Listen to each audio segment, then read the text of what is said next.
Streets don't love nobody, but I'm still in them. Good heart turn cold, cause I've been struck by the venom.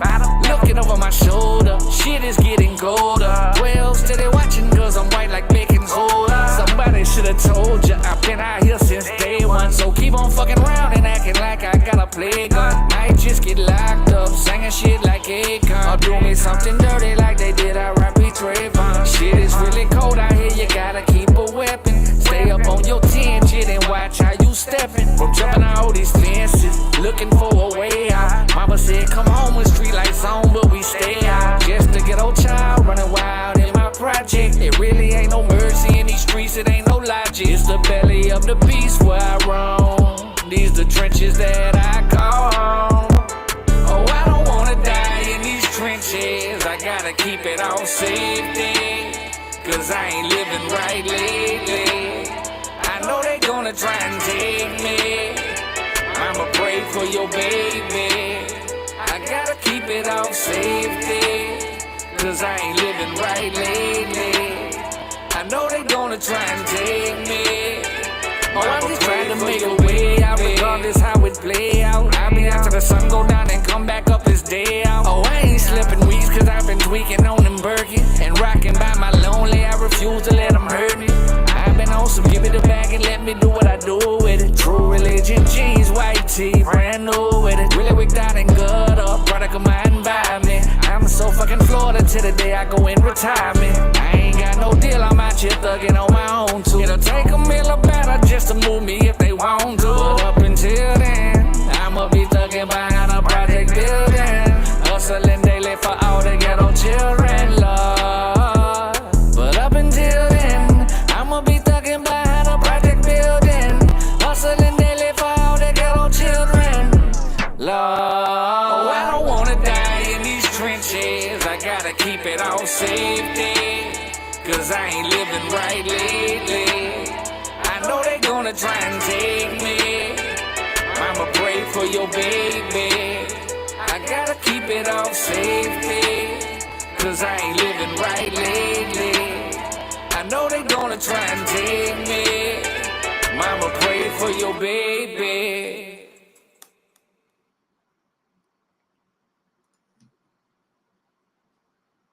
What is up? What is up? What's going on? We back again. We back again for another episode. Already. What's happening? Cooling, man. Cooling. Just out here working, making it do what it do, dropping back to back on them. Got to stay consistent. Consistency is key. People with short attention spans will move on, and I can't let them go nowhere. Nah, you got to keep working. Got to keep feeding them. For real. Speaking of which, new song Toxic just dropped too, featuring Stacks DeVito. That's out right now. That dropped last week on the weekend, or over the weekend. So that's out. And I think September 11th, I'm waiting on some songs to get mixed. I got an EP dropping too. So, oh, that's what's up. Yeah, I just seen that one of Toxic. We're gonna have to play that one next here in a minute. Yeah, that's featuring Stacks DeVito out of Florida. He's doing a lot of shit. He did a lot of shit with Millie's. He's been on tour with Millie's, and he's got a lot of videos, a lot of music with him. He's got one with Jim Jones. He's worked with who else he worked with? Oh, Al Bial out of New Jersey. Shout out to Al Bial. He's also real close to Millie's too. That whole circle there, he's been pretty much in that circle working with them. I believe he just got signed. He'd be another cat good to have on your show. Shout out to Stacks DeVito. I'll reach out to him for you. Yeah, that'd be what's up. Shout out. He's got like a northern vibe, like, New York style, Barsy, more Barsy. Oh, that's what's up right there. He's dope though. Shout out to Jersey. I see New Jersey. What I say? New Jersey Devil in the house. Shout out to Jersey. Oh yeah, so Al Bial's from Jersey. And that's one of my favorite artists too that he was. Yeah. For real, man. Rude Dog, what it do? Rude Dog. Chilly. But yeah. Yeah, man. What's been good though, man? Oh, chilling, man. Just hanging in there. Enjoying life, man. It's been beautiful and nice. Nice around here in the Carolinas. Yeah, it's been hot as hell in Atlanta, but the breeze starting to blow today, so it's cooling off a little bit. Oh, yeah. We're going to have one of them winters. For real. That's what it's looking like. Damn. Another freeze. Do what? Like everybody was saying that shit about job. Well, it's going to be cold. Yeah. getting back. It's gonna turn back into it snowed. I was surprised to see all that snow that came to Atlanta. Like we were covered in snow, shit like something off a Home Alone movie. In Atlanta, don't get snow like that. Nah. So we got snow like crazy. I'm talking about. I got pictures and video of that shit. My daughter went out there making snow angels in the front yard. Her being from Florida, that was her first time seeing it. It was crazy, man. Never seen that much snow since I've been living here. I've been here for like 6-7 years. Never seen it. Seen it that day though. Well, last winter that just passed. But it even snowed in Florida though, didn't it? On the Panhandle. Yeah, it did. It actually snowed in Florida, bro. Something ain't never. Like I don't know if they playing with that heart machine or what the government doing. Hey, y'all been seeing that crazy shit on TikTok and around the internet about the motherships coming in November or whatever. Y'all ain't been seeing that? I ain't seen an alien mothership. It's an unidentified flying object, fast as hell, coming to Earth right now. That's supposed to be here in November. You could look it up. The news, the Pentagon, everybody talking about it. It's on the way right now. They keeping it covered up, but it ain't really covered up. They talking about it all online. You could type in mothership coming to Earth. I'm like, bro, what if that shit is real? Like, what if something that'd be dope as hell? It will be kind of crazy though, because it'll change everything that we know, religion wise, and everything. It's gonna change everything about our beliefs. Because like, what do you believe when you see some shit like that you ain't never was taught or told about? Mm-hmm. Yeah, it's supposed to be in November. That ship's supposed to land. Real, you really think Anunnaki coming back? I don't know what to think. I ain't gonna lie to you.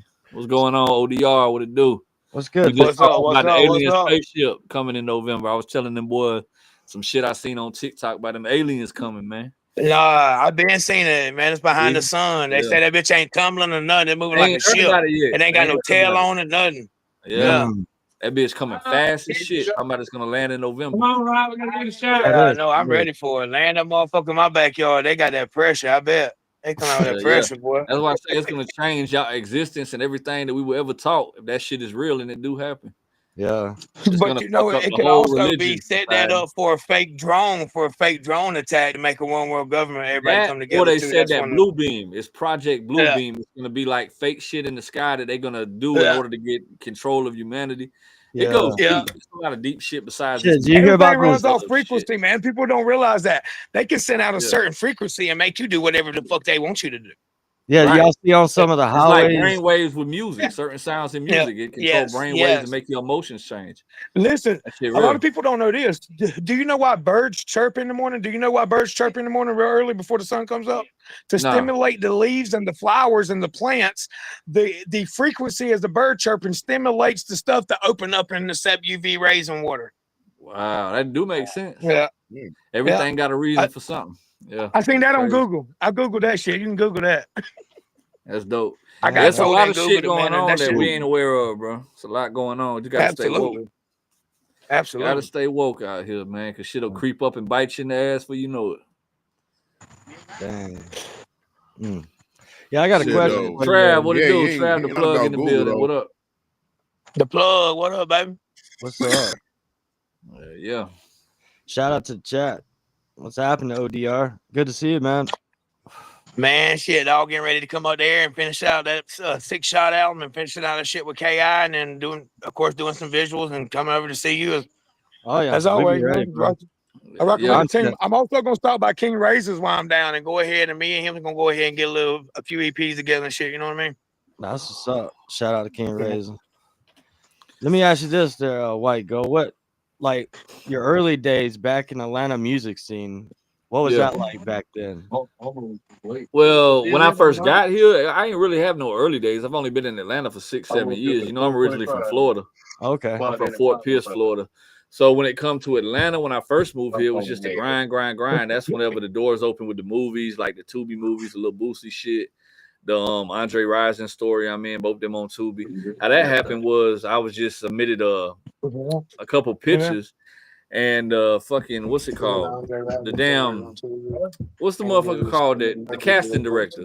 Shout out to Quisha. It's a lady named Quisha who's a casting director here in Atlanta. She liked my look and started throwing me in shit. supposed to be in another horror flick. I just told you I wrote a script. I got one called Roadkill. We about to start filming. I'm just waiting to get a hold of the videographer again. We talked about it, looked at the crib. See, that's the kind of shit. That's the kind of shit I want to start doing right there with my in Tennessee. We're gonna do it in Tennessee. I was telling them it's basically like I start off like I'm in the movie, of course, David, my manager. So we start off, I'm performing in the middle of nowhere, like basically like an outside festival. And then we finish that up, we get a call to where we're going next.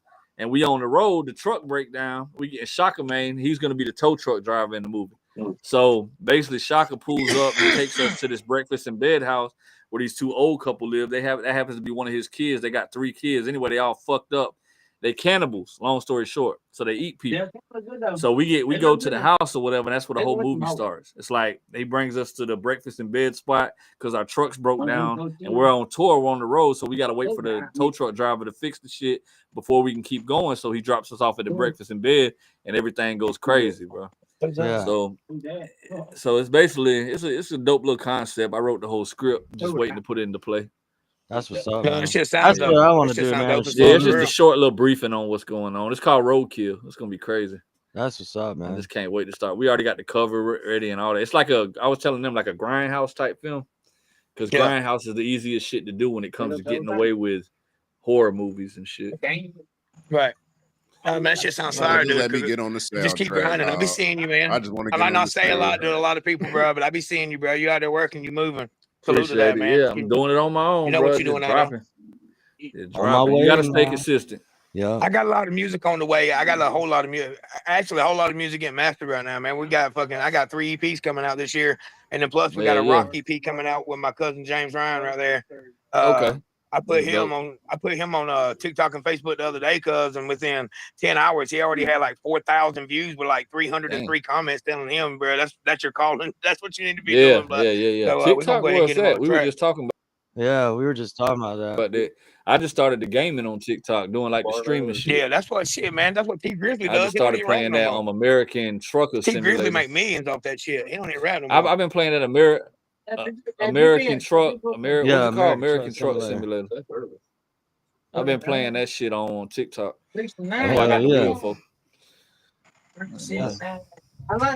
Yeah, T Grizzly got that 5M server. That fucking Grizzly World. That shit costs like, what are you charging? $100 a month to be in that motherfucker? I fuck with T Grizzly. He's got the RP server. He charges like $100 a month just to play that bitch. I know they be that new Grizzly GTA. World I can't wait for that. Shit, that's gonna change the game. I'm ready for that too. I'm gonna be locked in the house all week playing that motherfucker. Same here. So let's play that. Oh, they got the new Halloween video game. Hey, that's what my cousin just said. He said you did the new Halloween yet? I was like, nah, I ain't heard about it. That shit come out on it come out next year. We almost in next year, but it comes out wait for that. next year. Yeah, I watched the trailer. That shit looks dope as hell. They need to come out with like a new Nightmare on Elm Street, but like not with that little short ass dude that they did last week. You know what I mean? They need to come out and have a tall ass dude that look like Robert Englund. Yeah, at least a replica of the original. Yeah, so that was my shit. I didn't like the new Nightmare on Elm Street. The way the character looked, his face was burned up, and not only that, he was little, like Freddie big. You know what I mean? But like on that Wes Craven New Nightmares, where the glove came alive by itself, that was a good one. That was the last one Robert Englund did. Yeah. Yo, I got a picture with Robert Englund or some shit when he came to my job at the White Gold. I seen you on here, dog. I want to come in and tell you salute, bro. Yeah. Same to you. Hey, man, you already know LEPtv.LIVE, baby. That's what we are. That's where we be at. We'll holler at you, Grissom. Love y'all. Rude Dog. Love you, homie. Take it easy, man. Be safe out there, man. All right, y'all be easy, man. All right, bro. Have a good night. Straight up. Shit, we'll go ahead and play this your newest track. Let's check this one out. Toxic featuring Stacks DeVito. Yeah.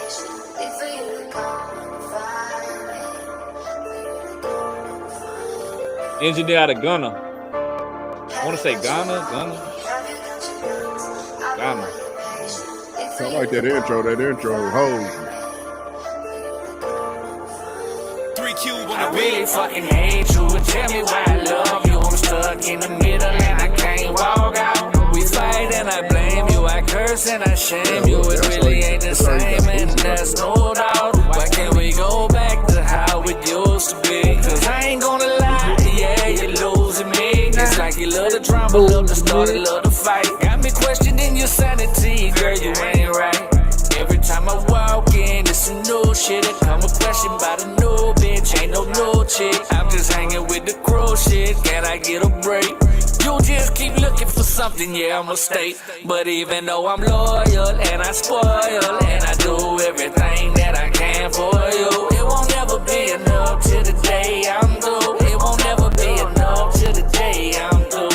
Toxic love affair, pull up a chair. Do you think we can work this out? Your attitude is nasty, screaming till I'm raspy until I forget what the argument's about. Toxic love affair, pull up a chair. Do you think we can work this out? Really, it's too much to bear, and you don't care. I need to walk away, and there's no doubt. Had to walk away from you, it's hard to take all the stress. I'm out here trying to clean my life, but you just make it a mess. Soul is torn, I know you're evil, I'm a fiend for your flesh. Hard to heal from all these wounds when you just keeping them fresh. Now I'm swerving in this bourbon, hope the liquor stopped the hurting. Thought I had a future with you, now that future's not for certain. Friends be telling me I couldn't see my eyes behind the curtain, but I just seen the messages you sent them laughing while you flirting. Got me blinded by the rage, they say don't crash and I'm trying. Broken glass with shattered dreams amidst the screaming and crying. So hard to let you go, sometimes the pain can feel like I'm dying. Every time you speak a word, bitch, I can tell that you're lying. I'd be rich if I had $1 for every problem you hand me. Yesterday you swore you love me, now today you can't stand me. Been trying to show you heaven, but to hell's where you drag me. We had plans until you let them hit, now you running for plan B. Toxic love affair, pull up a chair.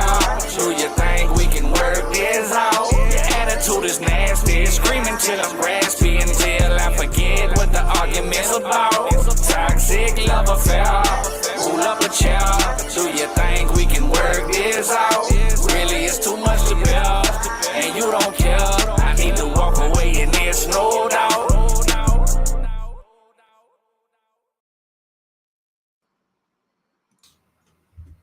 That was fire. That was fire. Shout out to Stacks DeVito, my dog featured on there. Got the second verse slid on that bit for me. Thank you, y'all. Appreciate it. Yeah, man, that's the newest track. I got new stuff coming. I'll have an EP dropping next month. How many songs on the EP? I'm gonna do 6 songs. Quick little 6-song EP. Should we do we should do on the show, do the whole album or the whole EP on the show? Release? Yeah. Yeah, we can do that. We can definitely we'll just play the whole thing. I like doing that. I did that for Rude Dog a few times. I think it's September 11th. I'm gonna do September 11th, the same day we hit that tower. Well, they hit that tower. Yeah. He's there. The day when everything went to shit. Put it like that. Yeah, I remember them that day. Yeah, I was in high school. Now, how do you go about features and whatnot, White Gold? Really, White Gold, how you go about features and whatnot? I really don't reach out to a lot of people for features. Like every once in a while, I you know, whatever comes about when I build relationships. Like for instance, I went to the what was it? The Redneck Rave. I performed at.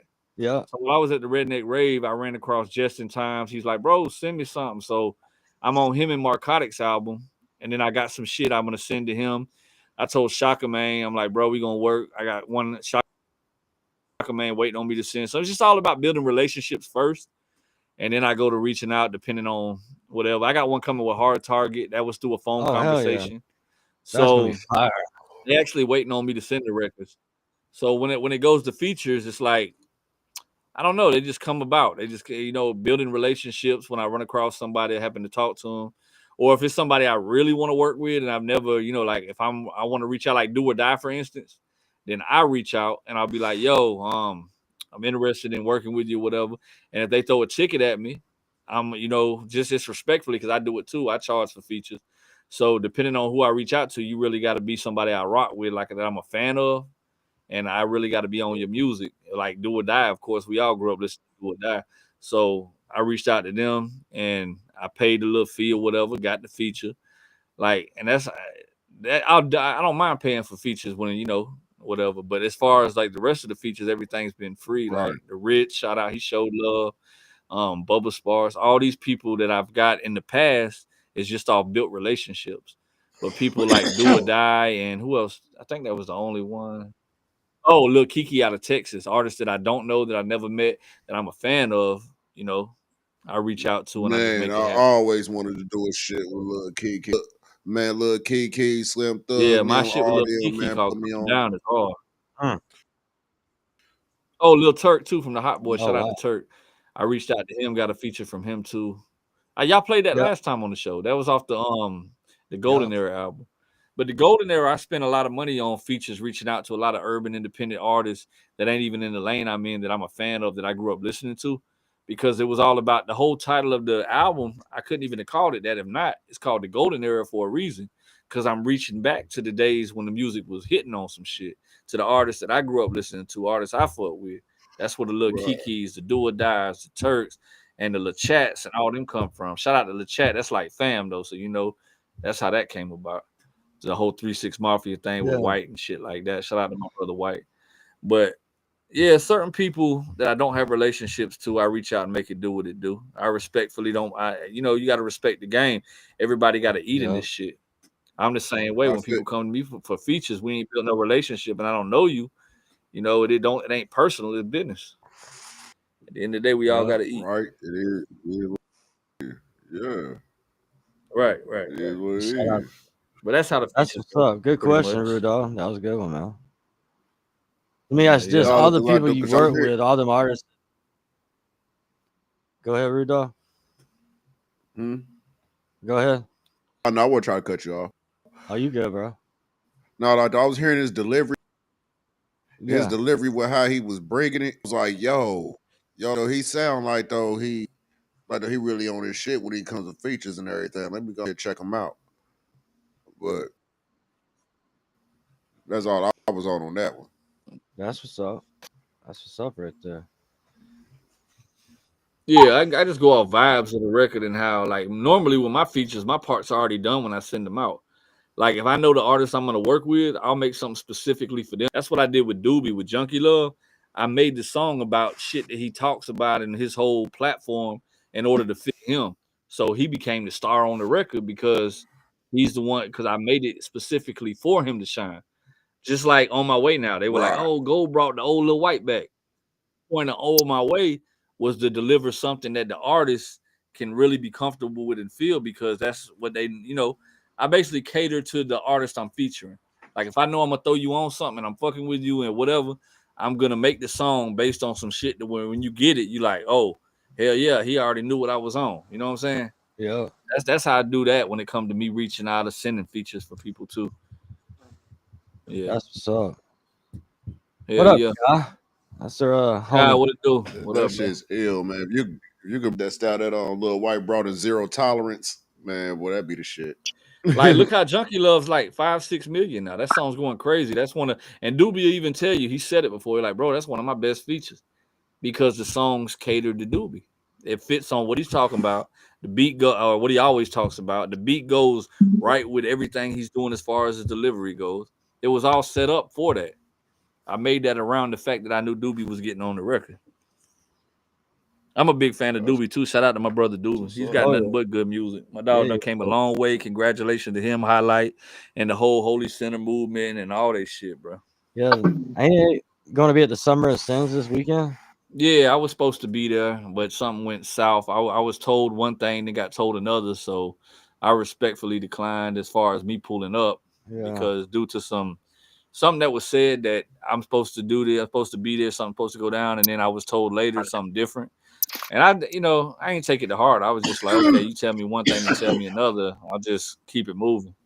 Yeah. So with that being said, that's why I'm going South Carolina tomorrow to the Pliers thing instead, because we talking some business backstage about, about some not distribution, but like some type of contract business.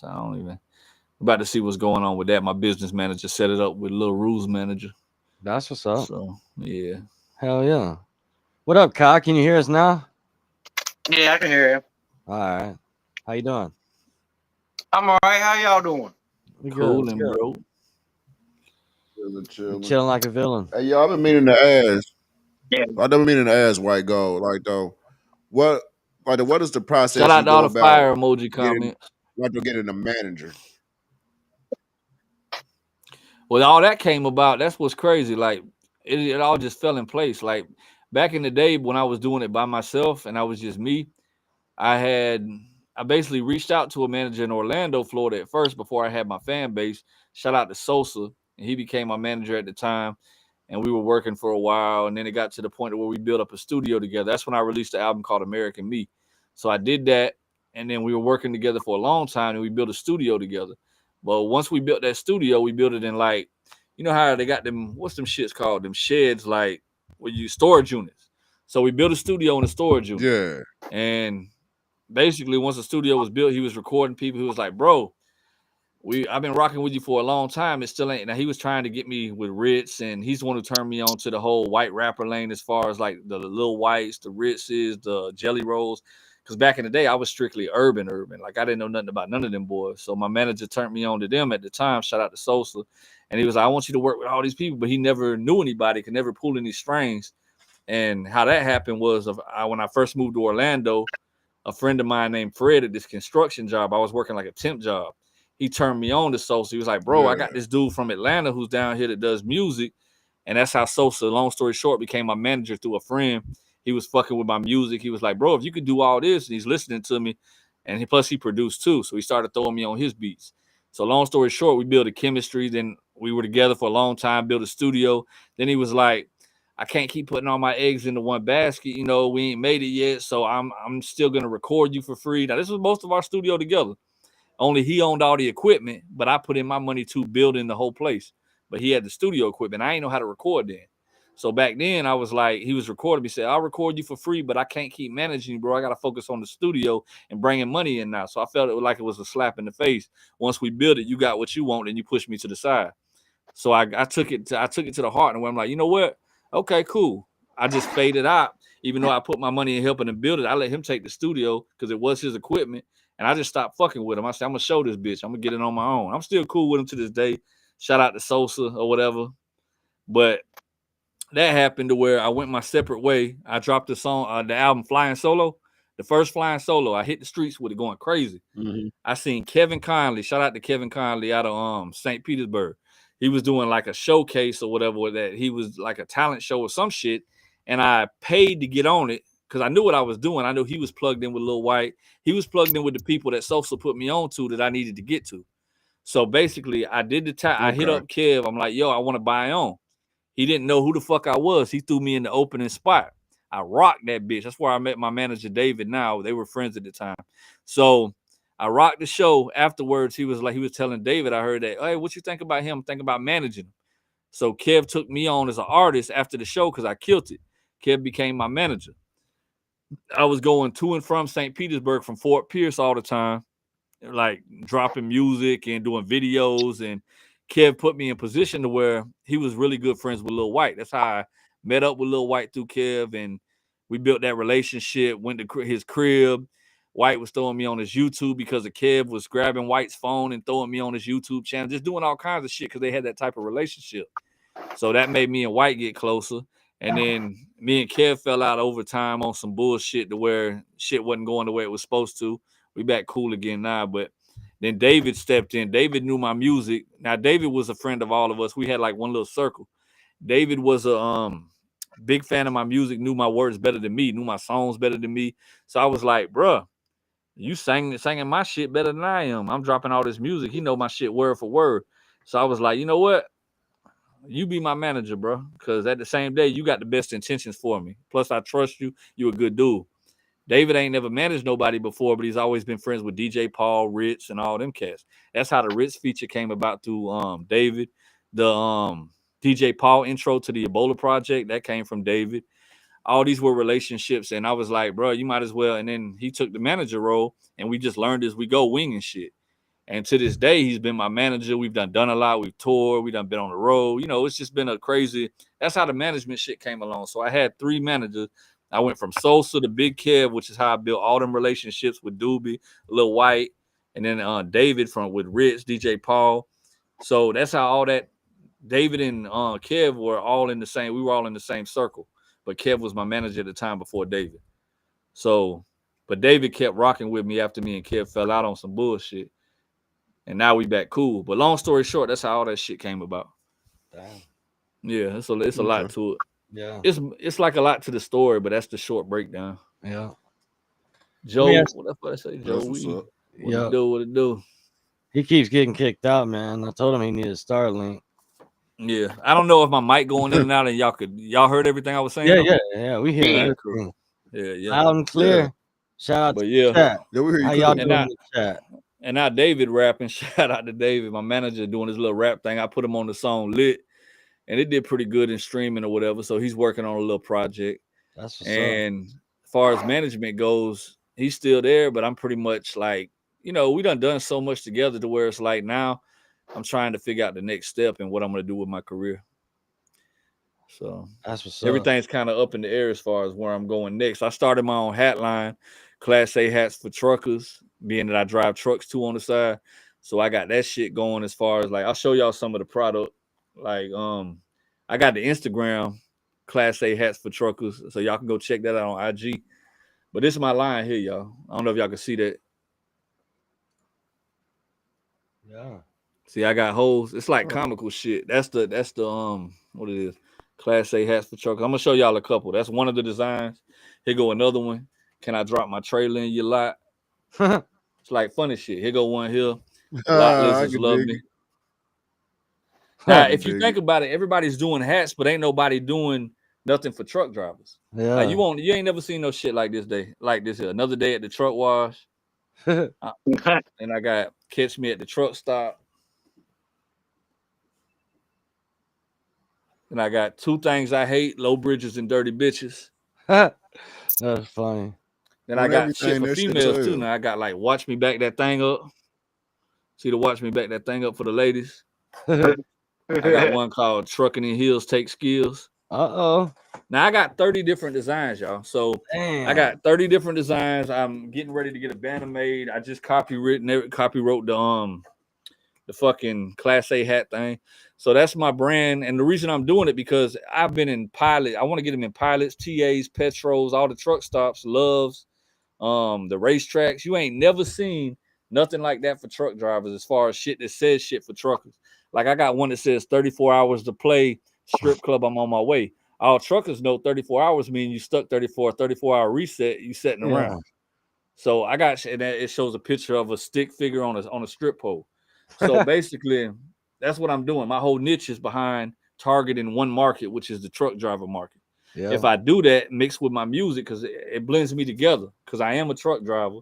So I'm doing my thing for the drivers, plus I'm doing my shit for my fan base as far as the music goes. So I blend it all together. That's why that mic drop video, them semis I'm in between, that one to the right, fun fact, that's the truck I drive every day. That's what's up. Y'all keep America moving. That what keeps America moving. Yeah, man. I got TA up the street right here. Yeah, man. I'm trying to get these hats and all them all the truck stops, bro. That's the goal in the end. And if I do that shit, I'll be a millionaire off hats before music. So,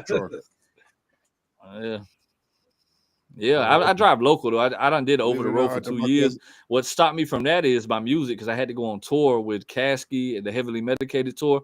I jumped off the truck for that. Then I got back on the truck over the road. I had to jump off again for the Summer of Sin with Lil White. So I'm always every time I get on the road, I had to jump off because the music shit. I always put music first. So now I'm like, fuck it. Now I'm driving local. I've been driving trucks since 2017. So that's how long I had my CDL. Now I'm local in Atlanta and I'm home every day and I'm off on the weekends. And then I use that money to push the music because, even though I make good streaming money, I do about $1,200 to $1,300 a month in streaming money as an independent artist, but that ain't enough to live off of. So with that being said, that's where the trucking comes in. Plus, child support, a motherfucker, boy. Y'all, us men know that shit, bro. They bamming me $1,300 a month in child support. So I pay what a bitch pay for rent and child support. So that's another reason why I keep that trucking thing going. So truck drivers are the backbone, drawing the motherfucking child support behind me, boy. That was all the way on it.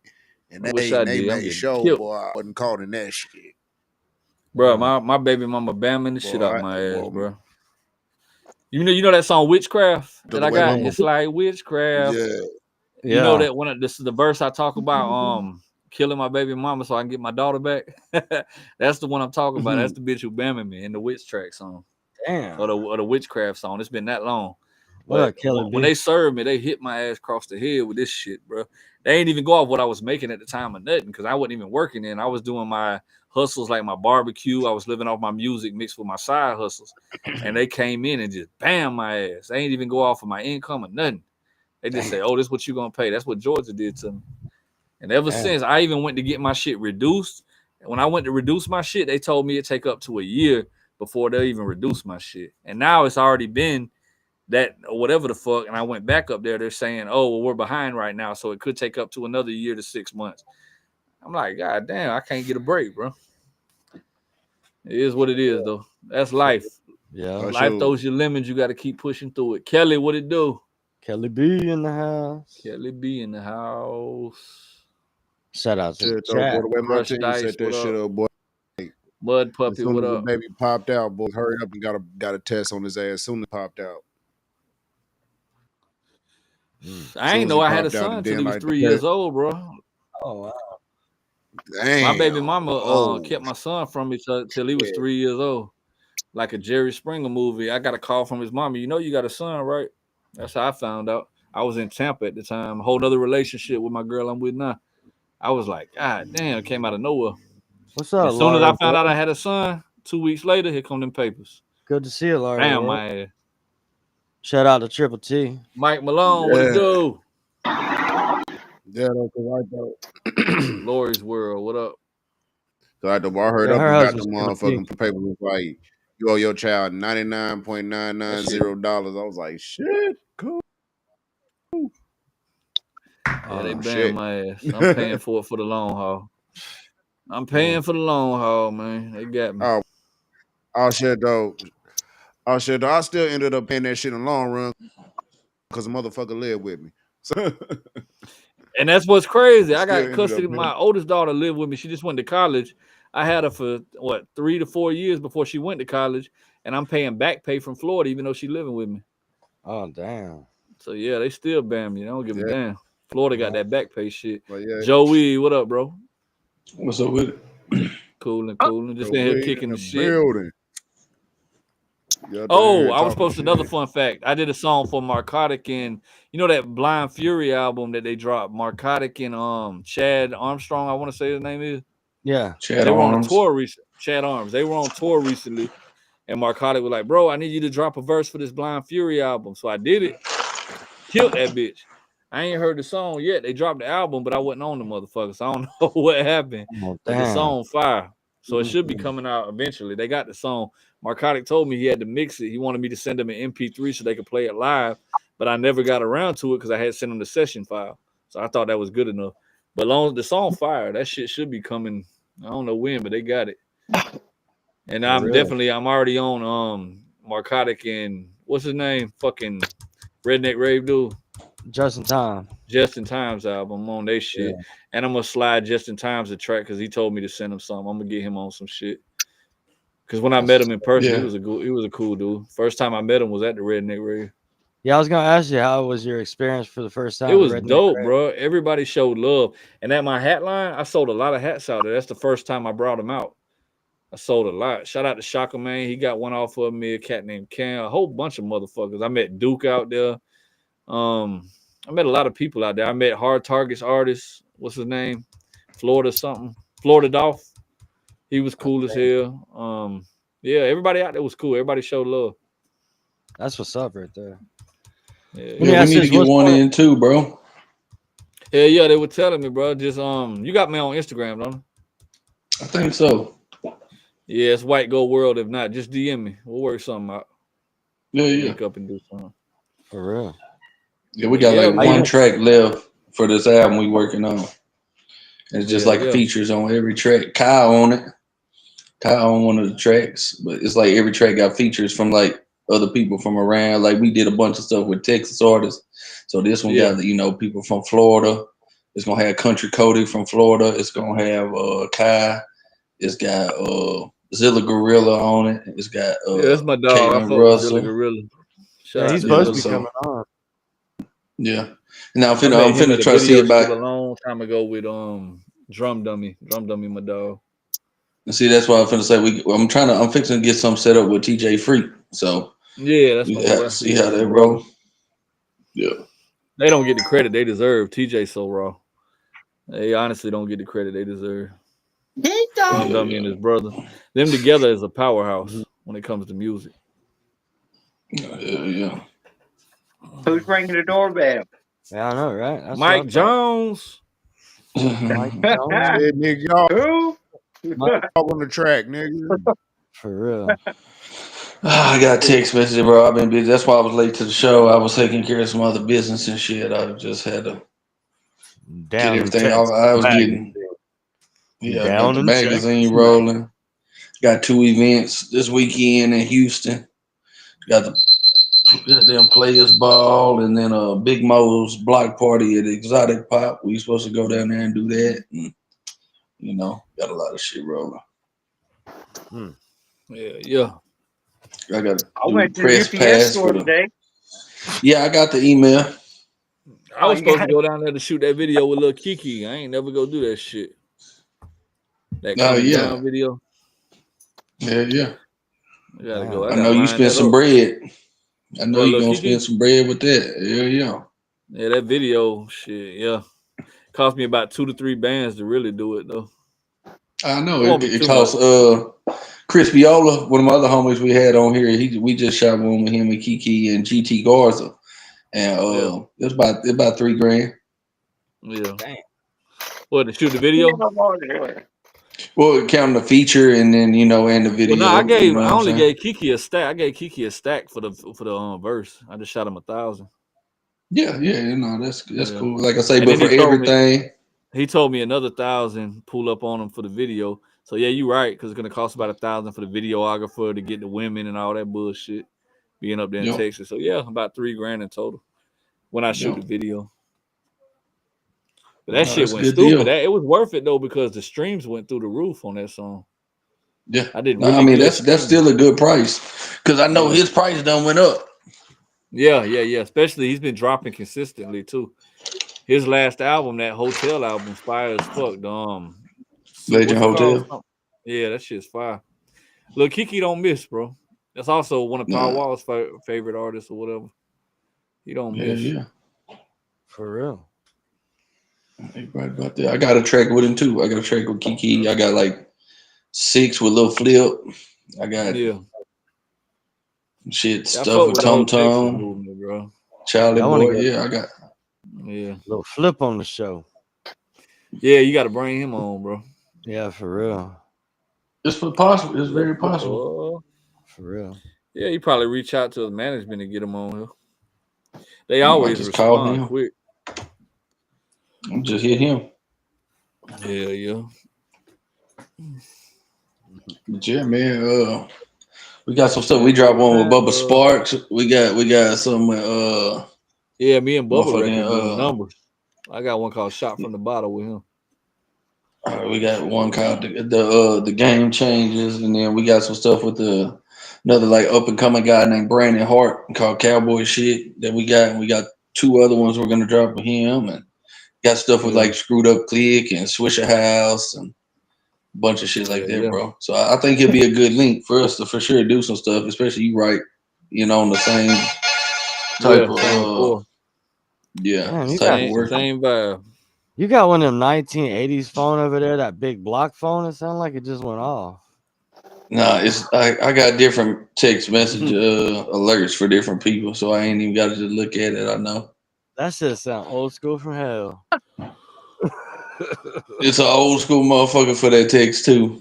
I ain't gonna That's what's up. Shout out to Shoot, I got another question for you, White Gold. What's let's see what's your most memorable time with all the artists that you work with? That would be basically living with Lil White for about 3 months after the tour went left and living at his fucking crib, waking up every morning, walking to the movies while they sleep all day. Basically living at that man's shit. I was with him for like 3 months straight, every day, every morning, like clockwork, waking up. Or little Brant, shout out to Brantley, one of the kids hitting me with a fucking sword every morning, waking me up. And just being there, just living regular life with bro, just building that relationship to where we basically living together. I'm at this shit every fucking day, so that's the most memorable, was building that relationship. They're just living at the crib up in Memphis. Bro, that shit every day was something different, or every night from going out doing different shit. But yeah, that's the most memorable. That's what's up. That and being on the road, being drunk as fuck at every show and not remembering, getting up on stage, calling out the wrong cities. When I'm in somebody's city, I'm calling out where I just left because I'm too fucked up to remember anything. Thank God I don't do that no more. I used to be bad with that, bro. I used to get up there. Every show I was twisted. I was fucked up. Back in the Doobie days, back when I was doing all that, was like 5-6 years ago. Bro, I used to go on tour fucked up. I used to every show I'm like a zombie. And I wake up not knowing where I'm at. I was bad with that shit. But then when I started like trucking over the road, it killed that, because you can't drink when you over the road. And that killed that vibe, the drugs. I couldn't do none of the shit I was doing. So I sobered up. Right. Thank God for trucking, for real. Boy, I was rock star lifestyle for real, bro. Damn. I done lived it. So many memories I got from that shit, and even ones I can't remember. I ain't gonna lie, bro. I lived that life for real. Hey, I know I wasn't on the show probably at the first of it. Where are you from, bro? I'm from Florida, Fort Pierce, Florida, born and raised. Okay. Yeah, but I live in Atlanta, Georgia. I've been here for like 6 years. Sound like you got some family from Louisiana. Everybody say that, but even my music, they'll be like, "Bro, you sound like a Texas artist, or you sound like a Louisiana artist." But I'm from Texas, so I can hear more Louisiana because I got a lot of family from down there. So I hear like just some of them words. They're very Louisiana-ish. I'm real Southern. Like my parents are Southern as hell. My mother's country as shit. Sound like Paula Deen.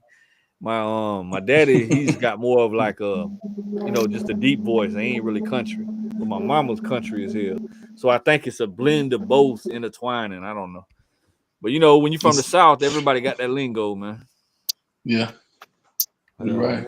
But yeah, I'm Fort Pierce, Florida, man. About 2 hours from Orlando. I'm in the middle of that. I'm in the middle of what's that? Lauderdale, West Palm, 45 minutes from West Palm Beach, Florida. Little ass gutter ratchet town. I grew up in the projects, ratchet ass city, Fort Pierce, Florida, bro. They call it Fever City. Yeah. Oh, really? Damn. I've been in Atlanta now for a while and loving it up here. Yeah, man. How far are you from Grizz and them? Probably 6 hours. About that. Oh, okay. Yeah, that's not that far. In Texas, moving through Texas, that's not that far. It takes about 12 hours for me to get to Texas. About 12 hours. Yeah, because I used to drive. I used to drive box trucks to Texas, running loads and shit. And it take me 24 hours. 12 to 13. That's weird because it take me 24 hours to get to Grizz. Okay. I think Atlanta, because it's another way. It's like a straight shot up there. Yeah. What up, Gorilla? What up, bro? Goddamn Randall White in this bitch. You already know. What's happening? Oh, yeah, What up, bro? yeah. How was y'all? Yeah, man, we got good in this motherfucker. Oh, yeah. We need you to take on a show, man. 100 crackheads. Got some. I got some. Boy, I'm from Georgia, baby. We make all ends meet. Georgia. Where you at, bro? You up in the shop? No, shit. I just got home, man. I came on down to a little man cave, jump on here with y'all. I promised Grizzle I would. And I rushed on to the house, hit the bank. Shit, here I am. Word. Appreciate you, bro. Good to see you, Gold. Good Same to see here, you, bro. baby. Same here. So with it. I'm gonna say your name wrong, Mr. Rue. I said it right. Rue Dog. Where my pedals at? I got to get ready for that American Truck Simulator in a minute, Hell yeah, man. Shoot, we're gonna play that Boosie Badass one that you did with shout out to that. I did a challenge. Yeah, that shit went nuts, bro. Everybody was like, hey, they thinking it's a real song. I got calls about that. I'm like, no, it's a challenge. All you gotta do is open up and see. I never said it was a real song, but it sounded like a real song. That shit was fire. Don't get flagged, Grizz. Nah, this will be all right. No, it's a challenge verse. I mean, I put it up on the YouTube and shit too. Yeah. It's doing crazy. Like everybody's fucking with it. Yeah. Crazy thing is Boosie went. Now this is a fun fact. Boosie went on my story, seen it because you know it shows when they watch your store. Yeah. Motherfucker ain't never shared it on his page, but he shared a whole bunch of other ones that were trash. And I ain't hating on nobody. I go off of what I hear, and it wasn't hitting on shit. I So thought you had a song with Boosie though. I'm in Boosie movie, bro. I play an inmate in type of connection. I used to be at Boosie house all the time. I used to fuck with his homeboy Mo, who got killed. Not Mo 3 from Texas. Shout out to him, R.I.P. But the cat Mo, who looked like Boosie. He's got a fade like him and everything. He's one of his shooters. I became cool with him on the movie set, him and Mike Beasley. And I used to always be at Boosie house just hanging out in the little studio room. But it never became a nothing because all his artists, all they do is sit on the couch and smoke all day. And ain't nobody going no fucking well over there. Only one who made it out as far as the artists go, shout out to Young Blue because he actually left and did something. But yeah, Boosie ain't even put my shit on his page. It's like he's bipolar as hell. 1 minute he'll fuck with you, next minute he act like he don't even know you. You talking about that album, $1,500 album challenge, huh? Yeah, I think so. I did the one on Story to Tell. Yeah. The first one he put out. He was like, yo, I'm doing a challenge on see who can slide on this bitch. I was okay. So I threw it on. I recorded it. I sent it to Columbia. Shout out to him. He did a quick mix on it, and we just threw it up online. All right. But yeah, play that bitch. That shit sliding, bro. All right. Story from what I was told.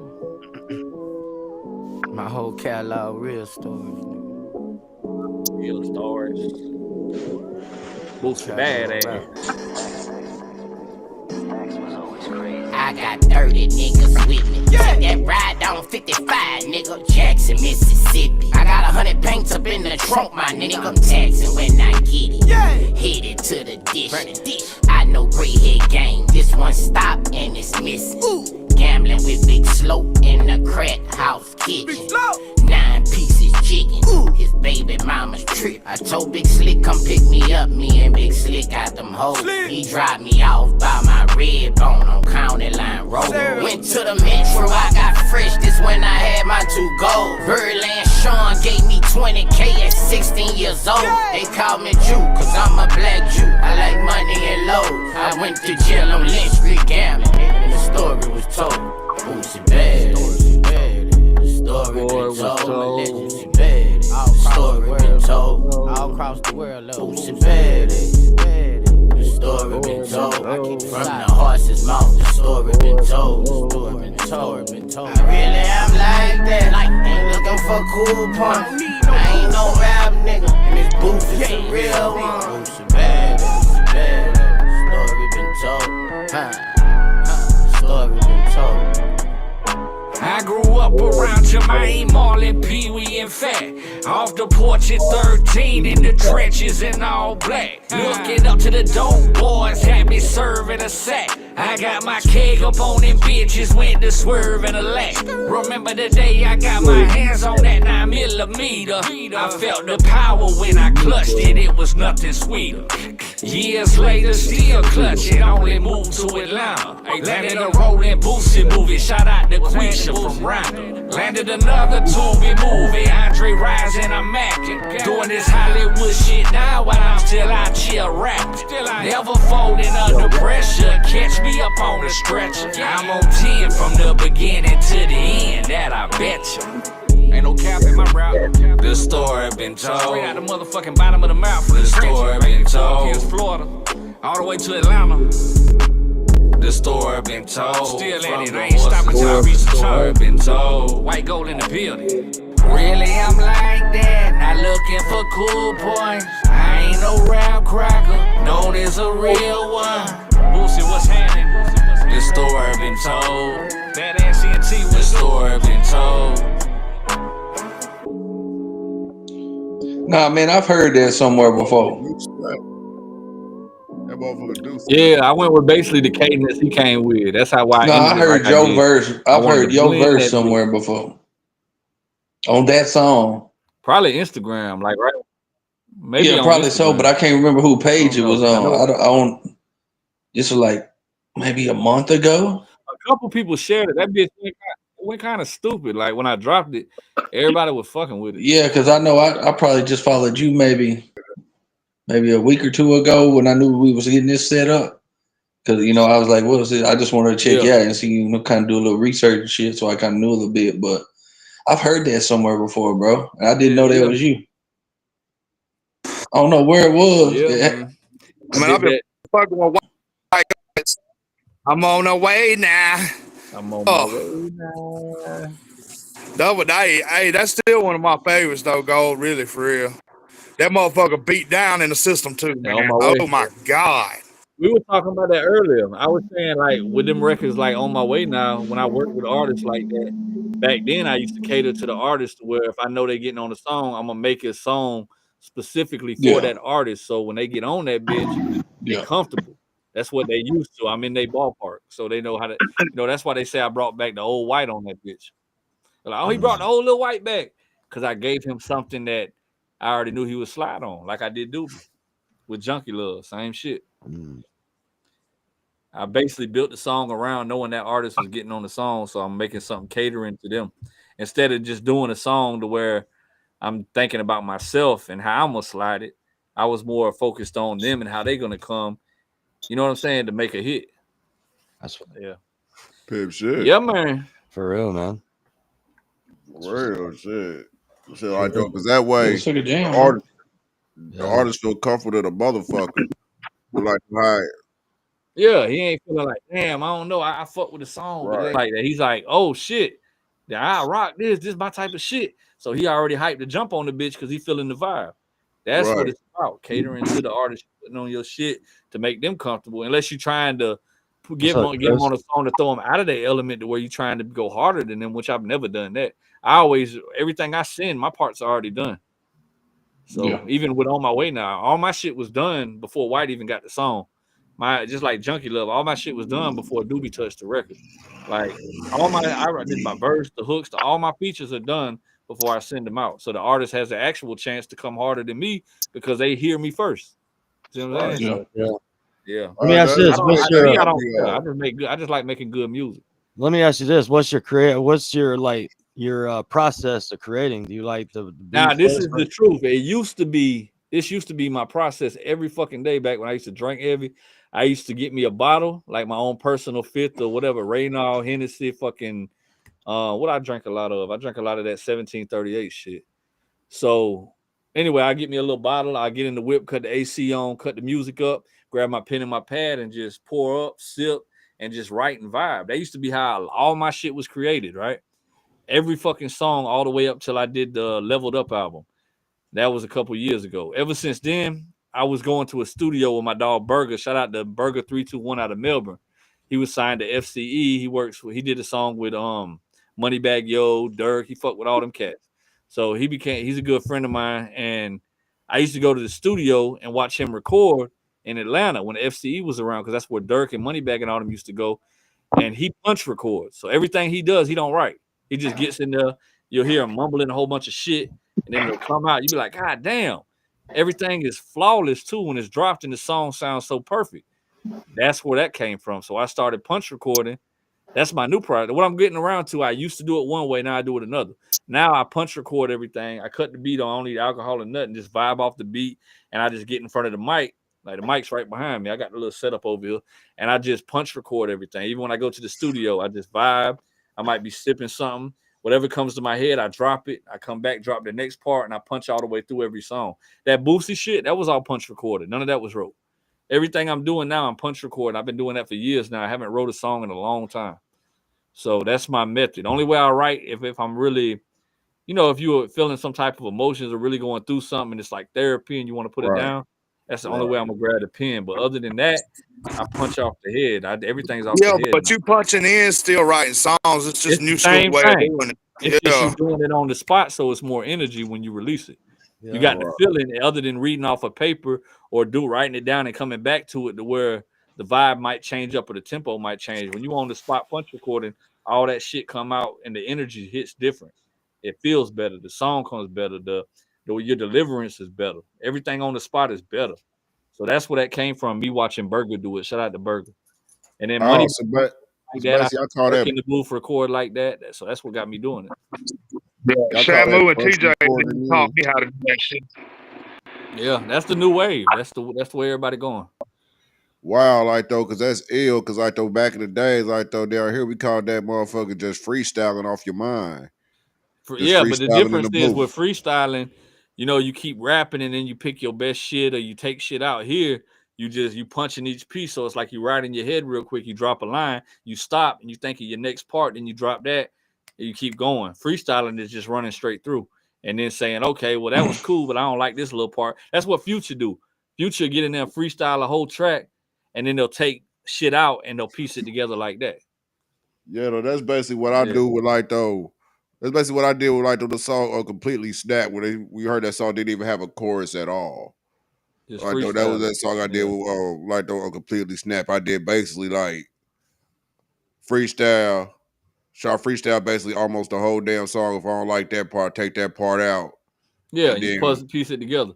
That's how I do my overdubs though. Like when I punch record all my overdubs, I'll come back and I'll play that little section I just recorded, and then I'll just remember it real quick and record each section like that. That's how I do my overdubs. For people that's wondering, well, how the hell you go back over the song if you don't write it down? It's just listening and then redoing the same shit you just did. I'm completely different. Yeah, I'm completely different. I used to do that punch shit back in the day, and now it's like, nah, I'm a straight pen and pad that whole bit just because I go to the studio different. Like when I go to the studio, I can go to the studio if I got everything wrote, and I can knock out 8-track vocals in an hour. If everything, because I already got a reference, like just something that I've done on BandLab off my phone or something, when I got it in my head and I know like, here's the cadence, here's the energy, know that shit. Listen to it one time before you hit the track, 30, 45 seconds of a verse or whatever, a hook, and then go in that bitch and drop that bitch seamless. I used to do that. Yeah, everybody got their own style. Studio time. I think about the studio time like, damn, I got to pay for this. Let me get in here and knock it down. But then the more you punch record though, the faster you get. So it's like everything. Like I watched Dirk, and when I shout out, even though Dirk locked up now, but when he was recording at FCE, working on his music, he used to get in there and punch everything, and he'd have a song done in like 5-10 minutes, just punching. Yeah. So the more you do it, the more you pick up, the more your mind, it's just like writing. The more you're able to get it done faster, the faster you can move with it. So I use a stone slab, a hammer, and a chisel. I just be chiseling them motherfuckers in. It takes me about a month or two to write a verse. The caveman method. Yeah. How was it working with Rich?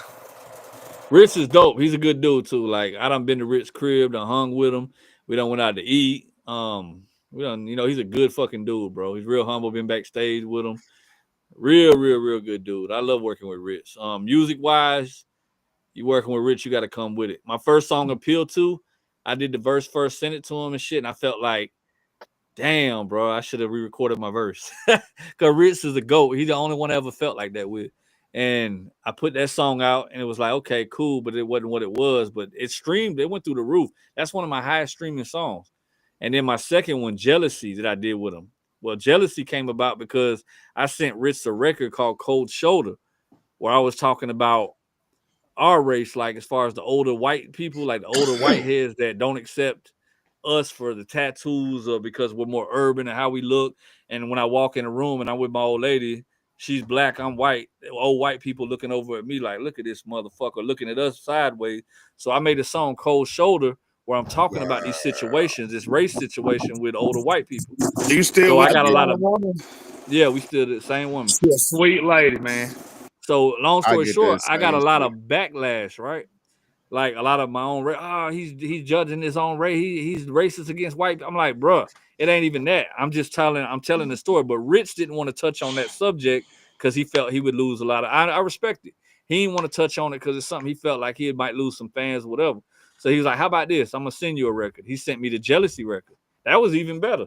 Had a hook on it, and he was snapping. Chris Crisis did the scratching shit.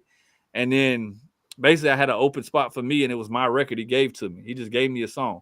So I did my thing and put it out. That bitch went. Jealousy is hard as fuck. And I love my verse on that, man.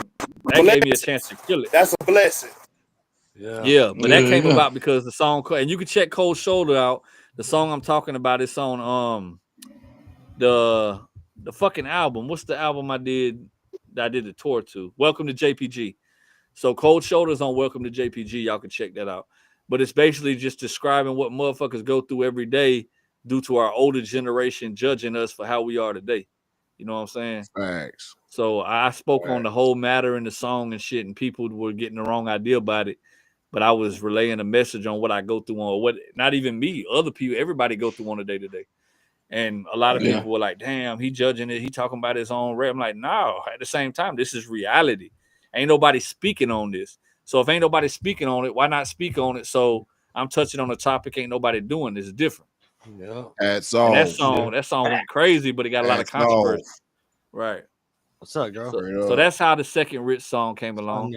And then I got one called Respect I Deserve with Rich. It came along because my DJ, JPG DJ Tyler, he had a song. He had the verse. He's like, bro, I got this Rich song. I don't know what to do with it. He couldn't do nothing with it as far as rapping on it. So I was like, bro, fuck it. I'll give you a percentage of it. Just send it to me. Did that, killed it, put it up. And there we go. 3 Rich features. How you love that? First one came from David J's relationship. Goddamn. Then me meeting him. Go say he put a buck on that bitch. Yeah, I said, okay, send it to me. That's how I got a lot of new features coming up from Columbia. Shout out to him. All these, remember what I was talking about earlier with the Mysticals and all these other artists and shit? My dog's sitting on a whole bunch of shit. So I'm finna go down there and put in some work. Yeah, South Carolina. Shout out to South Carolina. Yeah. SC. Yeah, man. That's what's up right there. Yeah, bro. So let me ask you one more last question, man. What project you looking forward to now for the future? Honestly, I was doing 2 songs a month. I said I was going to do 2 songs a month for the whole year instead of doing a project and just keep dropping. But then I was like, you know what? September, I'm going to give these people an EP. So right now I'm working on an EP. It's going to be like a 6-track EP. I'm dropping September 11th. I got a song called War on there that I'm putting Hard Target on. I got a song with Shaka Man going to be on there. I got to send both of them to records. They're already done. I'm just waiting to get a mix so I can send them off to them. Got a couple of solos on there. I might have who else? Hard Target, Shaka Man. I got one with Marcotic, of course, because I got the album with him, so I threw him on there. I see it.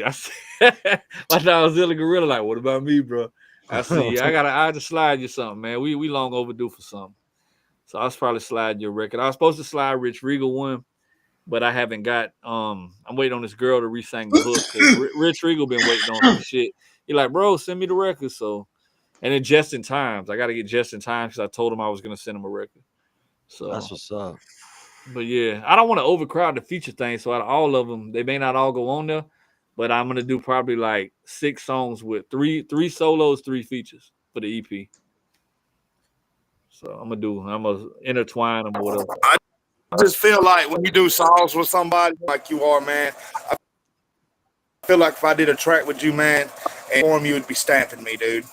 Just certifying me just for the future, you know? Yeah, no, I got you. Type shit. That's why I say not even that. Like we friends, bro. Like we done came a long way. I done been around you a lot. Like we done built a relationship. I got you. So that's what I meant to earlier when I was like build relationships with people before doing the features, because it goes further. Yeah. That's what's up right there, man. Other than somebody saying, hey, I want to feature, and me having to tax you because I don't know you, but it's just business. But if I know you and we already friends, I ain't finna do that. But other than that, it's business. Like I gotta eat just like you gotta eat. So facts. So if you hear me say, hell yeah, holla at David, and yeah, we gonna work something out. You already know, you know what it is. It's business. Yeah. But if I say I got you, it's different. Yeah. So I got you, bro. Yeah, I appreciate it. I do have one last question to ask. What is the funniest thing or the wildest thing happened while you were performing? The shit where I'm up on stage calling out all the other names when I'm in their city. I could be in Ohio somewhere and be like, shout out Tennessee. I love y'all before I'm walking off stage. I used to do it at every fucking show because I was too drunk and too wasted. Bro, I used to be so plastered. I'd be up on stage rapping. I did this shit at Lil White Wendell. Shout out to Wendell, his old manager. At Wendell's house party in Tennessee. You did. I used to get fucked up, bro. Me, Kev Conley, David J. We all had our own bottle of what's that Tennessee? The fucking Honey Jack, Honey Jack whiskey, Jack Daniels, Honey Jack. Yeah. So we all had a 5th. I was chugging a fifth by myself. Kev had his. David had his. I had a styrofoam cup of ice. I was doing both. I was pouring, chugging. Long story short, we pulled up to Tennessee from Florida because we were in St. Petersburg at the time. I drove like, 11 hours, some shit like that. And the whole time, we drinking and driving. I pull up. I remember getting out the car. The fifth gone, right? I got like that much drink left. I'm looking. David fucked up. Kev fucked up. I'm twisted. I drove the whole way there, drunk as fuck. Don't know how I made it. Got out the car. I'm walking around Windows party. Hey, the first thing Windows say, Frazier Boy was there. Everybody was there. So I even got a picture, old picture with all of like a mob up on stage. So you know my song I got Project Cracker, slang when I talk, lean in my cup so I lean when I walk. On drugs, pop pills, do yay too. I'll show you how to. What the fuck is that? Out the gate. So Wendell came up to me. I just got through eating the rib, right? I was fucking the rib up in the kitchen. I remember Wendell said I was the first one. He was like, "Bro, you ready to go up there on stage?" I ain't even think I was performing. I'm already fucked up. I done drove DUI the whole way there. Jack gone. I'm barely walking, bro. I'm like stumbling around this bitch. And I look plastered in the face like I'm red as fuck. I'm all fucked up. Because I seen the after effect, because I seen pictures and videos. I look terrible. So it throws me up on stage. Song comes on. I'm rapping a whole fucking different song to the song that's playing in the background. So my song's playing in the background. I'm rapping a whole nother song. And I don't even know it. And afterwards, I catch it like, oh shit, I just said the wrong thing. I said this shit out loud. Like I just rapped the wrong fucking shit.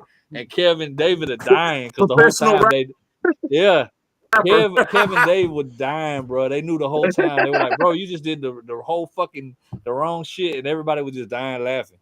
That was the funniest shit because I used to get so fucked up. I used to get so fucked up, bro. I used to do a lot of shit that was just off. I was off.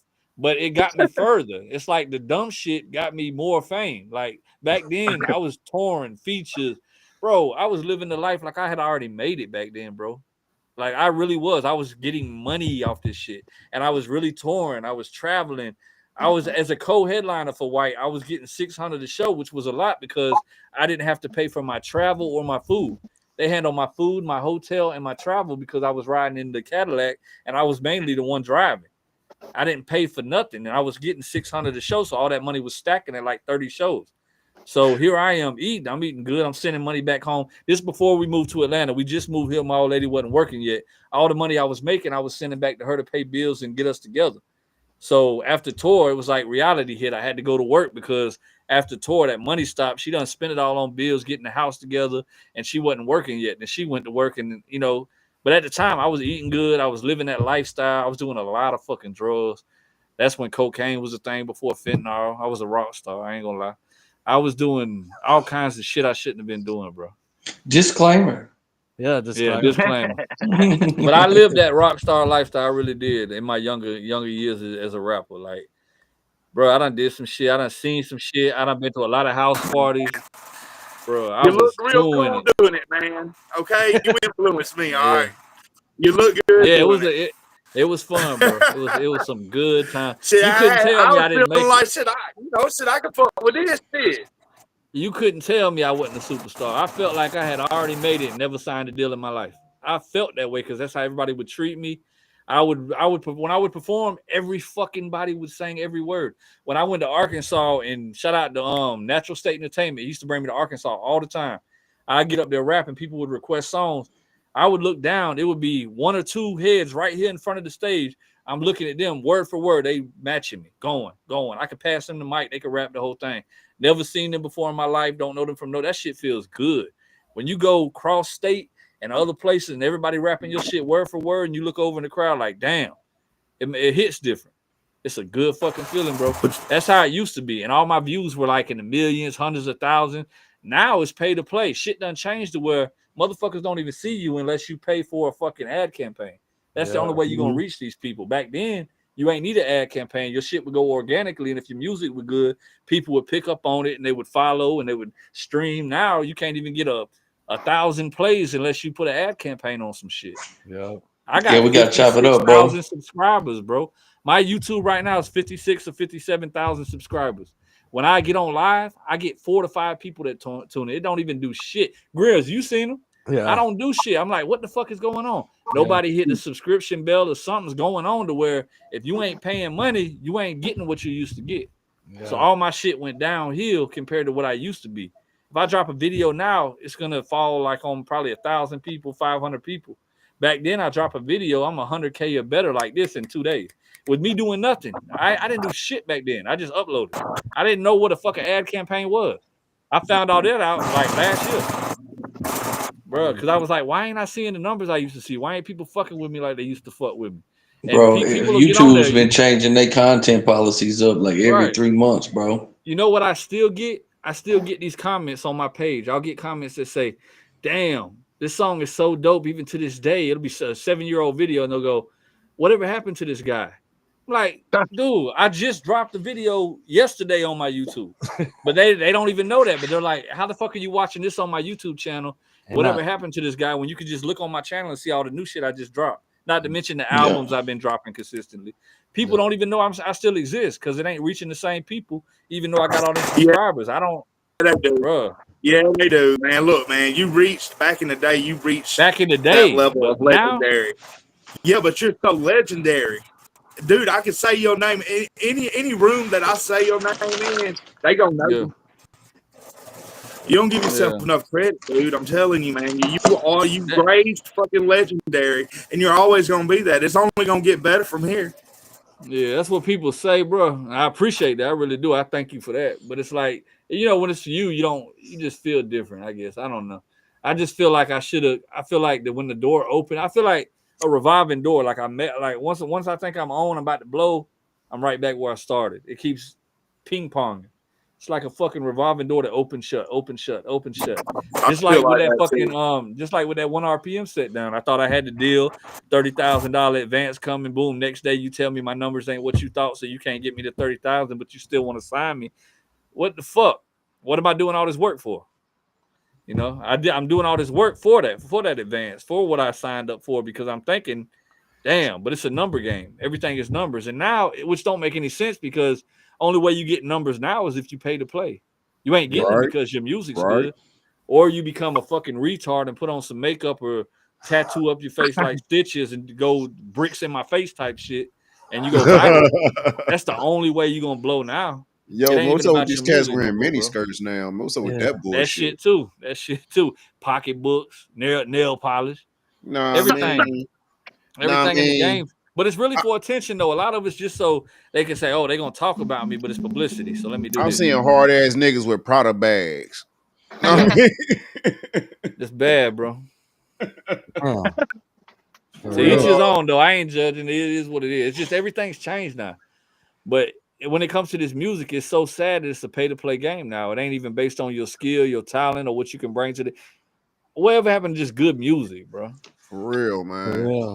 That's why I made the Golden Era. That's why I reached out to Do or Die, because I love that group. Bone Thugs and Harmony is one of my favorites. Fucking back when Pac was alive, Biggie, you got all the greats, and now you got mumble rap and fucking shit that don't. Then you got our lane, like the music we make that stands out as different because we're actually saying something, but it only goes so far itself. You know what I'm saying? It's like shit is not what it used to be, bro. And now it ain't even like if you ain't got Balenciaga, Dior, or you ain't rocking thousands of dollar designer when you're doing these videos with all these cars and shit. Urban Lane, you can forget about it. Because everybody's looking at you. You already got to look like a god and look like you got this, that, and that going in order for you to blow in that lane, or you can just forget about that shit. So if you ain't got a real dope boy bag, leave that lane alone, because that's all they care about. All the fan base care about is, oh, well, if he ain't got more money than me, what the fuck am I paying attention to him for? That's what it's about over there. It's just about money now. So, yeah, man. If your police record can't speak for you, then it's. Hey, y'all seen that shit with Thugger? Now they got Thugger talking about he's snitching.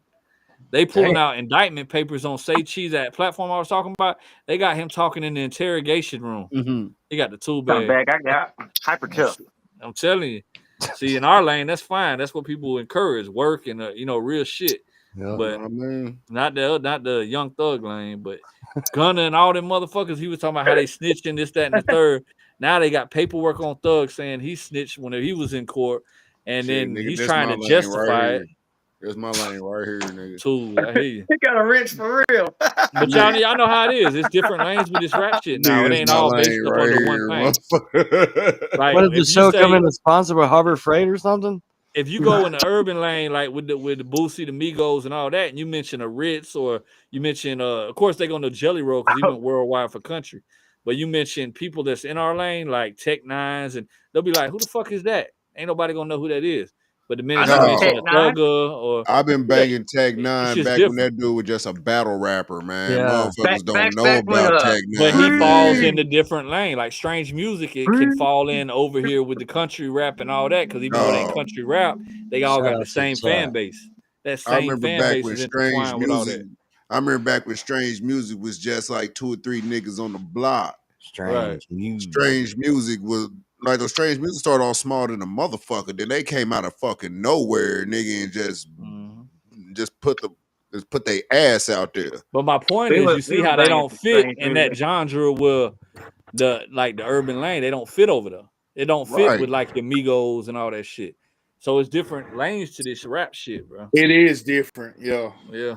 Yeah. Bro, you just gotta And find the your fan lane and bases run are in that different. The motherfucker. fan bases are different. They judge you different. Everybody Yeah. over there judges you a certain way. You gotta find your own lane and run like hell in that motherfucker. Right. Yeah. Even though like Straight me, up. I don't feel like I'm not a country rapper. I'm not like country rap, but they put me there because the people I work with. So But you a rapper whatever. from the country though. Yeah. But you know what I'm saying? That's just what that people will put a label on you regardless of what you say you ain't. So you just gotta accept it for what it is, which I do. I'm like, whatever. That's why we say street country over here. Street country. Shocky. What the fuck? Shocky's gay lover. I always That shit shout don't you out. Then Dude, I there's seen some gay lover, crazy and I'm like, what names the in here, fuck? Little dog. motherfucker, nothing about my style fit, nothing in country rap, but yet though I'm trying to put myself in this era. Like I'm a gutter ass rapper. I rap some gutter ass Just make shit, you a bro. That's what banging I ass do. beat and But put they some still banjos put in me the over there. background. But that's another thing. That's what I do too. I'll grab some country rap beats and murder them bitches in my own style. And it just fits because I already got that fan base, so it makes sense to do it anyway. That's what I did with Shot from the Bottle with Bubba Sparks. That shit went through the roof. Look, he just explained Zilla Gorilla's music career. Oh man. Like they were basically telling me, I remember Charlie 1080 said, bro, if Bubba had that record, that would have put Bubba back where he needed to be. And that's what they were saying about Shot from the Bottle. I was like, well, shit, tell Bubba, come on, let's do an EP, let's work. We ain't never do it though. But hey, that Shot from the Bottle's the one, bro. Still got time. Yeah. I see Bubba been working lately. He been doing a lot of good shit. Two questions. What's the greatest thing that you think that you've achieved this long of doing music? The greatest thing is popularity, being able to build a fan base to where people know my music. Something I can be proud of when I see people singing my shit, to where I feel like I've touched people in different ways. I get letters on Instagram still, suicidal shit. Like people like, bro, your music helped me through this. I felt like this or that. And I've talked people out of killing themselves. I think I have anyway, by just encouraging them to keep their head up. I talk to everybody. Anybody who hit me, I never deny a DM. Like I respond to every fucking body, bro. Yeah. I always have, even when I had more stardom than what I got. Like, you know, back when I was really doing it, I would always talk to people. I would fans, like, because I feel like if I could touch a soul or encourage somebody to change their mind for the better, then I'm doing something right.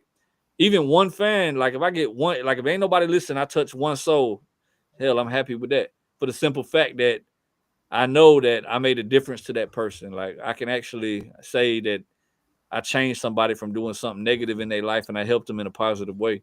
Because that's what it's about at the end of the day. For me, it's like I done got to the point where I've been doing music so long. I done did a lot of the, you know, the murder records, this, that, and the third, the fun records.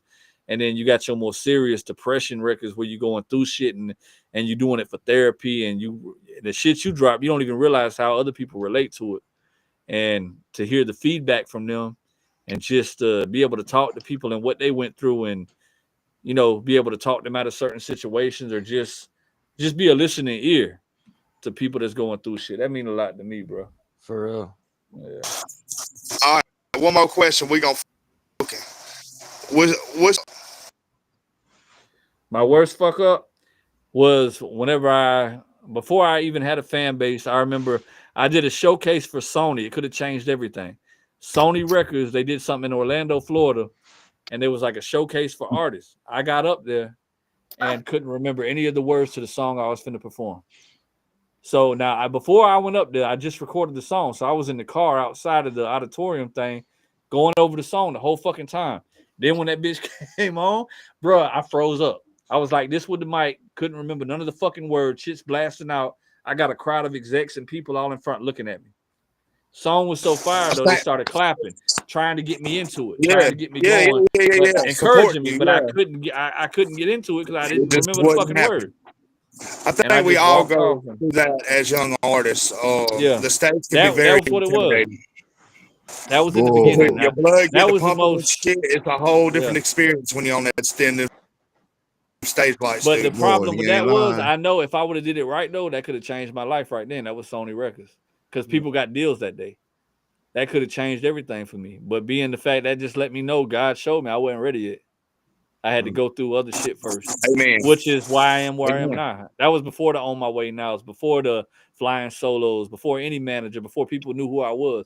That was one of them, okay, I want to rap type shit. I'm already rapping, but don't nobody really know me, but I know I'm good enough type shit. That's what that was back then. Facts. Gotcha. Yeah. And I can say this, look, I'll co-sign on this because I've met White Gold, man. He's a very genuine person. Unless he fucking acted the whole goddamn time that we interacted, which I know is a fucking lie. He's very genuine, y'all. Like this guy right here, he comes humble. He comes real with it now. He ain't gonna play with you.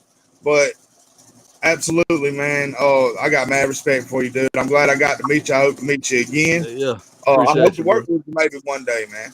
You know? No, we gonna work. I'm gonna do something with you. Sure. Just DM me, bro, and then when you DM me, I'll have you send me something. I'll probably send you a record to jump on. Like I'll fuck with you. We'll intertwine. We'll do one for one. Yo, I mean, you a legend in my eyes, man.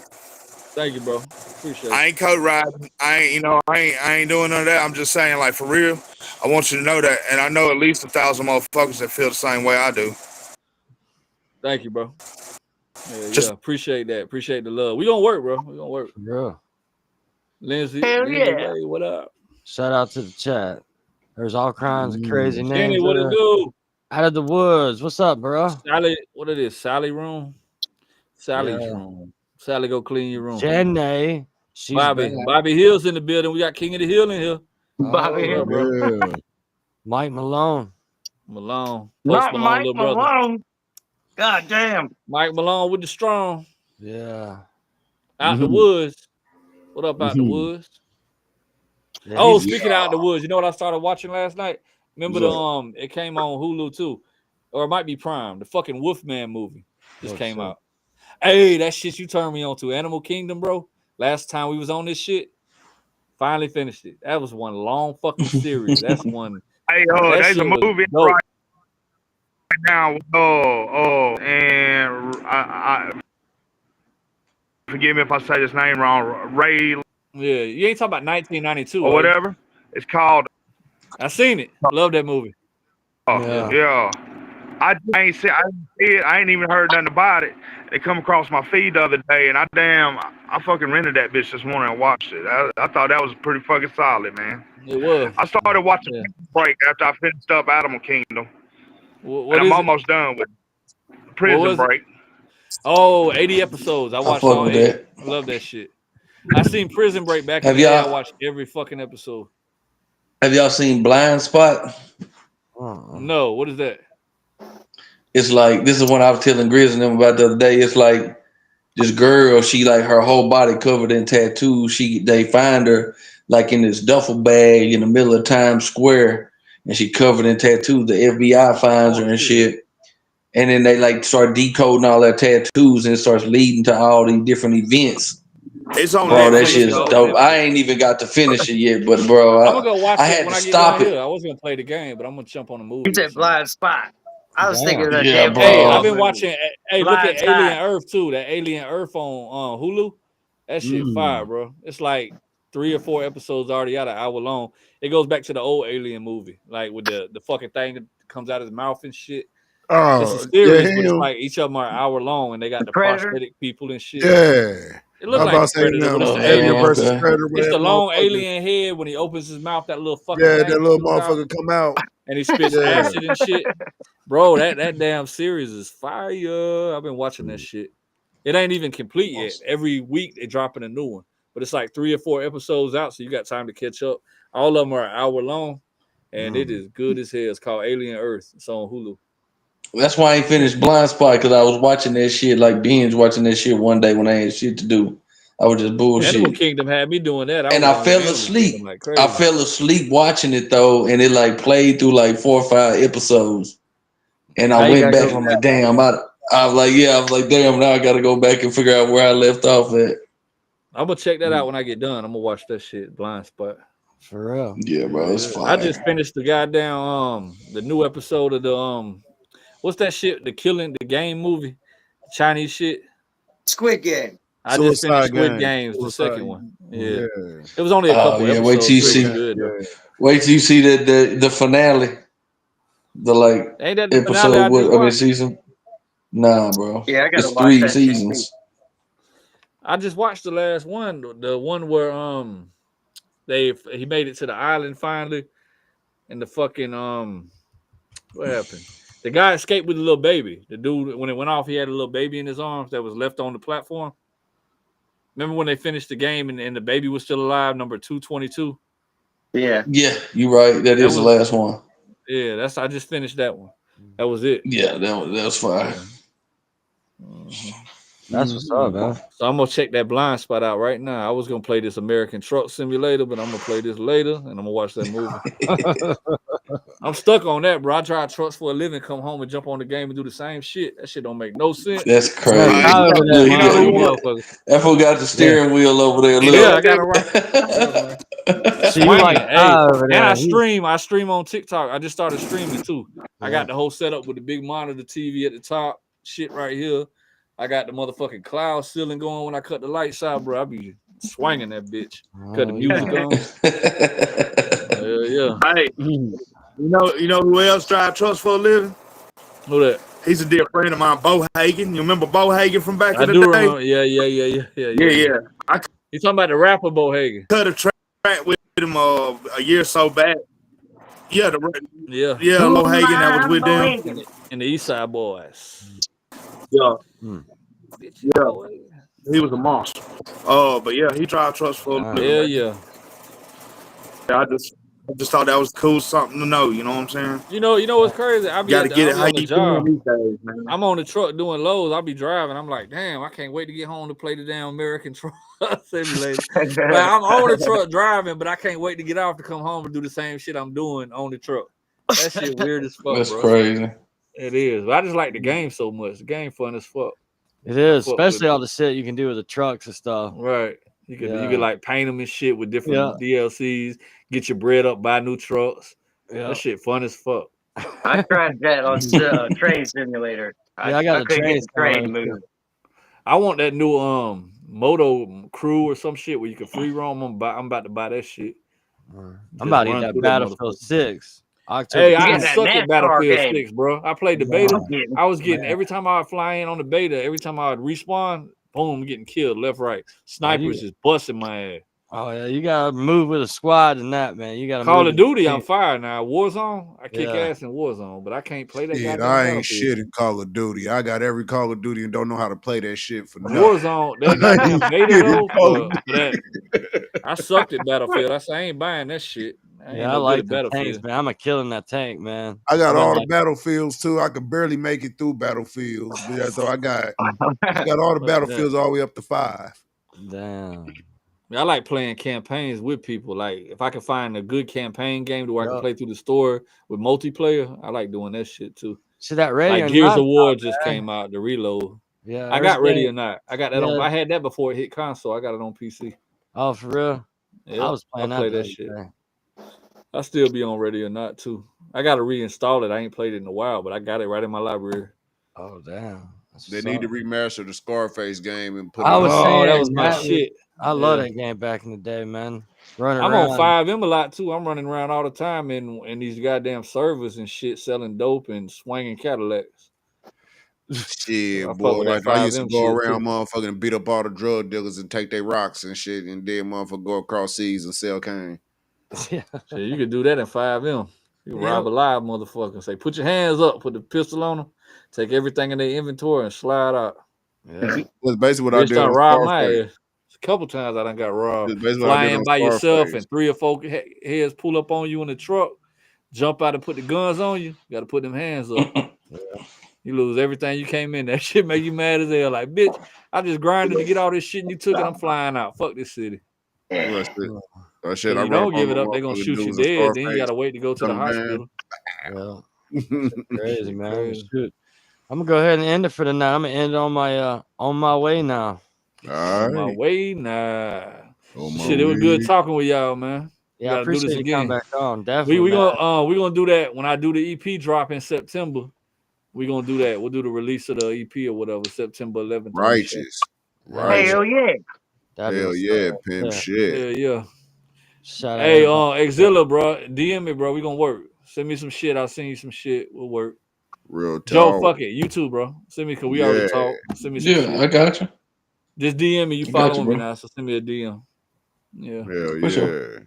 Crush Goat. Shout out to the chat. Shout out to the chat. Millie Reeves, what it do? What's up with this gay lover shit, man? He really is good people though, man. I don't just co-sign nobody good folks. Wow. Oh, we know. Thanks, bro. What the fuck, Sally? Sally, what the hell is Sally? Drop that beat, baby.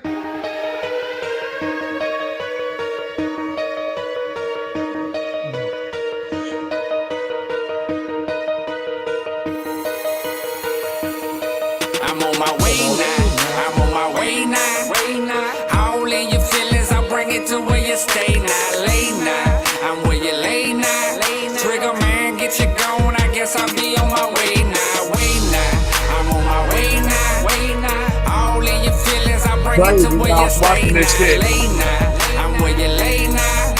It's a classic right here. I guess I'll be on my way now. Look, I'm crazy and I'm cold. They go crazy, boy. On my level, yeah, we all retarded. Sipping Crown by the jug, motherfucking chase. I got your bitch showing pussy, telling me to taste. Get out my face with all that sentimental feeling shit. I'm from a wicked ass place where they killing shit. 7-7 Deuce, I finally got up on the map. A lot of people I ain't seen in Put years. me on and let me in the game's around. Catch me bumping 666 in my legs sliding. Off in Tennessee with White in the studio vibing. We getting money around here on the paper trail. And if you cross me in my camp, flame it on the house where killers dwell. And I'm lurking in these city streets. For anybody fucking with me talking about his beef, I guarantee you don't want it, bring it to your crib. Mask up and put the barrel in your fucking rib. You're fucking real. I'm on my way now. I'm on my way now. All in your feelings, I'll bring it to where you stay now. Lay now. I'm where you lay now. Trigger man, get you going. I guess I'll be on my way now. Way now. I'm on my way now. All in your feelings, I'll bring it to where you stay now. Lay now. I'm where you lay now. Trigger man, get you going. I guess I'll be. I got 5 goons packed off inside of my Cadillac. Riding through the M-Town, pistol cocked in my lap. If anybody ever got a problem with me, I got my out-of-town shooters. They'll solve it with me. From Tennessee to St. Petersburg, shots burst. 4.5s, AKs, 9 millies, and Mossberg. It's not an issue to come and get up with you. I throw shots, stay right on the box, they tag tissue. Yo, man, they miss you. Don't fuck with the click, dude. I'm crazy as hell, white gold is with the shit too.